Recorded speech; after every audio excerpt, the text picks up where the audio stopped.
oyligi 1000 dollardan 2000 dollargacha ish bor. 18 yoshdan 50 yoshgacha ham erkak, ham ayollar, ham semenniy komnatalargacha beradigan ish bor. Bu aynan Moskovskiy oblast, город Pushkinida Bristol skalatidan keldi. Ya'niki 18 yoshdan 50 yoshgacha bo'lgan Moskva hamda Moskovskiy oblastda ish qidirib bo'lgan akalarimizga Zuhriddin Musofir kanalida ishni zo'r bor. Albatta birinchi bo'lib videoga like bosing, kommentariyada omad Zuhriddin so'zini yozib, videoni Musofirda ish qilib yurgan do'stlarimizga tezda yuborib qo'yamiz.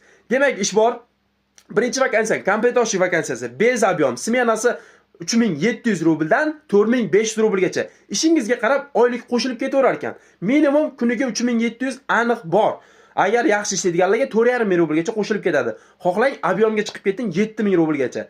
Ikkinchi vakansiyamiz Xo'p, gruzchik vakansiyasi. Oddiy gruzchikka ham erkaklar uchun 3500 to'lanadi. Smenalik 11 soat ish vaqti, ana shu 11 soatga 3500, 105000 rubl oylik degani. Undan tashqari yotoq, registratsiya, borib kelish, forma, trudodagor, o'yimlarlar hammasi mutlaqo bepul, aynan kompaniya hisobidan. Uchinchi vakansiyamiz esa faqat ayollar uchun stiker yopishtirish. Smenasi 2 hafta ishlaysiz 3500 dan. Agar siz o'zingizni ko'rsatib yaxshi ishlagan bo'lsangiz, 3-haftadan uje sizga 3700 smena yoziladi.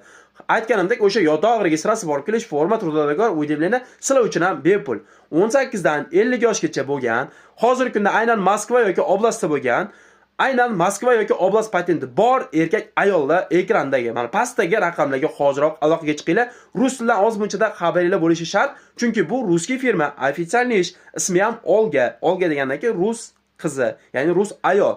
Shuning uchun bemalol ruschada oz-buzda gaplashish qobiliyatiga ega bo'lgan erkak ayol seminni paralel bemalol hoziroq aloqaga chiqinglar. Joylar soni cheklangan, oyliklari aldamaydi, 100% garantiyalik. Oyligi bir oyda 1 marta va bir oyda 2 marta va har hafta avans shaklda beriladi. Qolgan ma'lumotlarni to'liq olmoqchi bo'lsanglar, lokatsiyalar haqida to'liq ma'lumot bilmoqchi bo'lsanglar, pastdagi raqamlarga telefon qilinglar. Aytib o'tganidek, ishimiz Moskovskiy oblast, город Pushkinida joylashgan. Patent ahamiyati yo'q. Moskva yoki oblast farqi yo'q. Hammani ishga qabul qiladi. Glavniysi patent bo'lsa bo'ldi.